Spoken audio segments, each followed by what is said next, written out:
Hello विद्यार्थियों, मेरे प्रिय विद्यार्थियों एवं आदरणीय पाठकों, श्रोताओं, सभी का स्वागत है। आज हम महान लेखक रामकुमार वर्मा के द्वारा लिखित एकांकी प्रसिद्ध एकांकी दीपदान के वस्तुनिष्ठ प्रश्नों का अध्ययन करेंगे।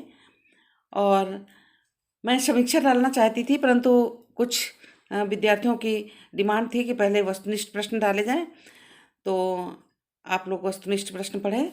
तो चलिए नोट्स के द्वारा हम आरंभ करते हैं। तो चलिए आरंभ करते हैं। दीपदान एकांकी पर आधारित वस्तुनिष्ठ प्रश्न। दीपदान एकांकी के लेखक कौन है? डॉक्टर रामकुमार वर्मा।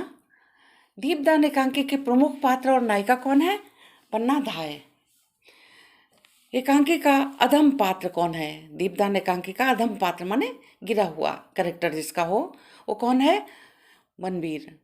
उदय सिंह के पिता का क्या नाम था? उदय सिंह के पिता का क्या नाम था? महाराणा सांगा। अगला प्रश्न देखिए, रावल स्वरूप सिंह की पुत्री का क्या नाम था? सोना। सोना जो है ये रावल स्वरूप सिंह की पुत्री का नाम है। अगला देखिए, झूठी पत्तल कौन उठाता है? इसमें ऐसा कौन किरदार है जो झूठी पत्तल उठाने का कार्य करता है? कीरत नाम का पात्र है। दीपदान एकांकी में किस राज्य के ऐतिहासिक घटना का वर्णन हुआ है? किसका वर्णन हुआ है? ये ऐतिहासिक एकांकी है। इसके पहले आपने जो नाटक पढ़ा था वो भी ऐतिहासिक था, दूरस्वामिनी चित्तौड़। दीपदान एकांकी में किस राज्य के ऐतिहासिक घटना का वर्णन हुआ है? चित्तौड़ का। पन्ना के पुत्र का क्या नाम था? चंदन। ये आपने एकांकी पढ़ा होगा और बहुत ही इंटरेस्टिंग है। नहीं पढ़ा हो तो एक बार रीडिंग जरूर लगाना। वैसे हम समीक्षा इसकी अभी आपको करवाएंगे। फिर आपका है, रावल स्वरूप सिंह की पुत्री का क्या नाम था? सोना था। चित्तौड़गढ़ के राजा संग्राम सिंह मृत्यु के बाद चित्तौड़गढ़ का वास्तविक उत्तराधिकारी कौन था? चित्तौड़गढ़ के राजा संग्राम सिंह की मृत्यु के बाद में चित्तौड़गढ़ का वास्तविक उत्तराधिकारी कौन था? उदय सिंह।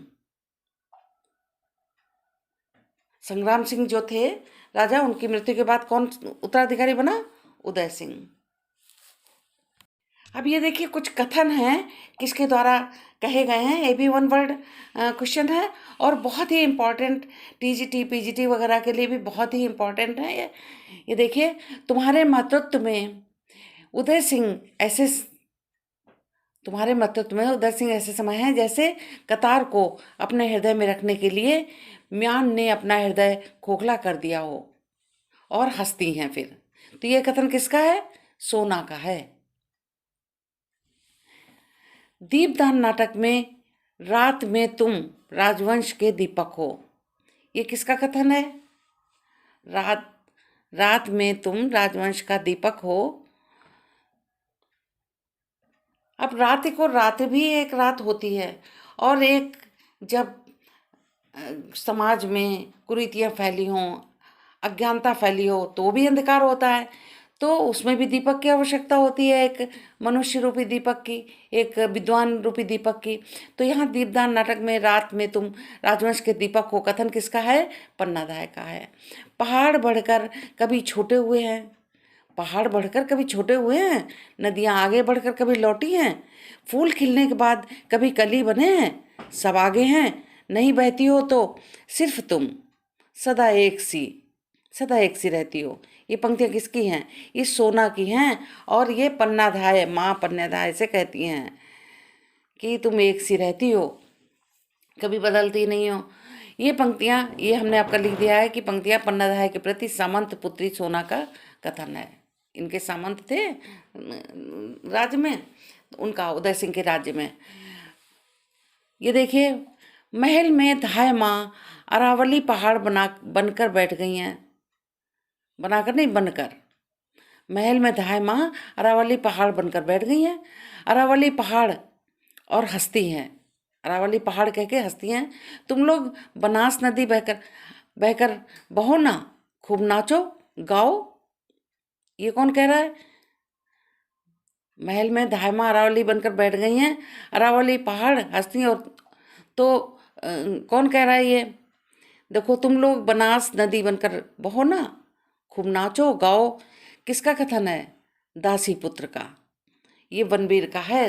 दासी पुत्र जो बनवीर हैं उनका पुत्र है ये कथन है। आगे देखिए, मैं ही क्यों। अब ये जो आपके कथन हैं ये ही आपको व्याख्या करने को आ जाते हैं। ये आपको लिए बहुत ही फायदेमंद होंगे पढ़ना। इसी के आधार पर आप व्याख्या भी कर सकते हैं। तो आगे देखिए, मैं ही क्या सारे नगर निवासी, मैं ही क्या सारे नगर निवासी यह त्योहार मना रहे हैं। नहीं मान रही हो तो तुम धायमा, तुम पहाड़ बनने से क्या होगा? राजमहल पर बोझ बनकर बोझ। ये कथन किसने किससे कहा? कहे कौन उत्सव नहीं मना रहा है? तो ये सोना कह रही है धायमा से। अब देखिए कि ये कथन रावल स्वरूप सिंह की पुत्री, सोना किसकी पुत्री थी? रावल स्वरूप सिंह की पुत्री थी, पन्नाधाय से कही। चित्तौड़ के सभी नगर निवासी दीपदान त्योहार मना रहे हैं, किंतु पन्नाधाय त्योहार में सम्मिलित नहीं हुई हैं। जैसा आपने पढ़ा होगा कि पन्नाधाय हमेशा चिंतित रहती थी, इसलिए वो उसी चिंता में बैठी अपना कार्य कर रही होंगी। तो आगे देखिए 16 नंबर का प्रश्न, चित्तौड़ रस रंग की भूमि नहीं है। किसका कथन है?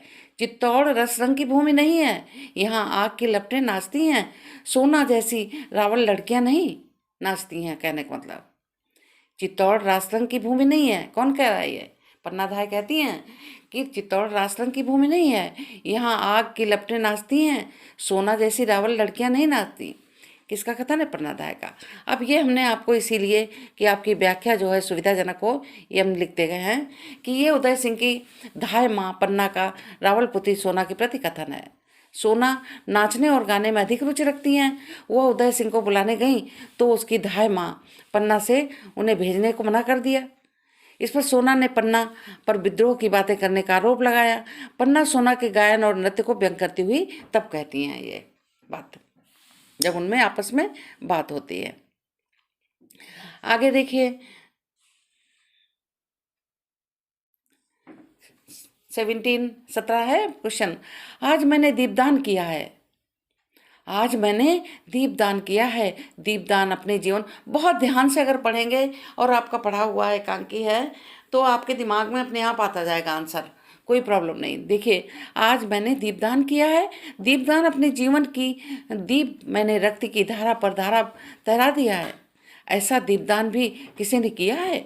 ये कथन किसका है? पन्नाधाय का। अब ये देखिए कि शामली से, ये आपका उसका विस्तृत रूप से उत्तर लिखा है कि शामली से पन्ना को सूचना मिलती है कि कुंवर सिंह के जीवन को खतरा है। पन्ना उदय सिंह के स्थान पर अपने पुत्र को चंदन को बलि देकर उदय सिंह को बचाने का दृढ़ निश्चय कर लेती है मन में, और चंदन के उदय सिंह के स्थान पर सुला देती है। इसी का स्मरण करते हुए बाद में पन्ना जो है वो दुखी होती है अपने पुत्र को दे करके, इस तरह से बलिदान दे करके। तो वो वही स्मरण कर रही है और ये मन में कहती है। ये आगे देखिए, चित्तौड़ रास रंग की भूमि नहीं है। ये रिपीट हो गया है, सॉरी। चित्तौड़ रास रंग की भूमि नहीं है, जौहर की भूमि है। अच्छा है, आप लोग दोबारा पढ़ेंगे याद हो जाएगा। यहाँ आग की लपटें नाचती हैं, सोनी जैसी रावल की लड़कियां नहीं। ये कथन किसका है? अभी तो बताया तुमने, पन्ना का। देखिए, चित्तौड़ से में तलवार से कोई नहीं डरता कुंवर। जैसे लता में फूल खिलते हैं वैसे ही यहाँ वीरों के हाथों में तलवार खिलती है। यहाँ में चंद्रबिंदु होगी। यह कथन पन्ना का किसके प्रति है? उदय सिंह के प्रति। चित्तौड़गढ़ के राणा संग्राम सिंह की मृत्यु के बाद चित्तौड़गढ़ के का वास्तविक उत्तराधिकारी कौन बना? उदय सिंह। चित्तौड़गढ़ के राजा संग्राम सिंह की मृत्यु के बाद चित्तौड़गढ़ के वास्तविक उत्तराधिकारी कौन बना? उदय सिंह। तो ये आपके प्रश्न 20 प्रश्न इससे रहे, जितने हो सकते थे हमने आपके लिए तैयार किए हैं। और इसके बाद आपको लगेगा कि हमारी व्याख्या भी तैयार हो गई। वस्तुनिष्ठ प्रश्न और व्याख्या, 2 प्रश्न इससे आपके तैयार होंगे। तो चलिए विद्यार्थियों, अगले वीडियो में मिलते हैं। धन्यवाद।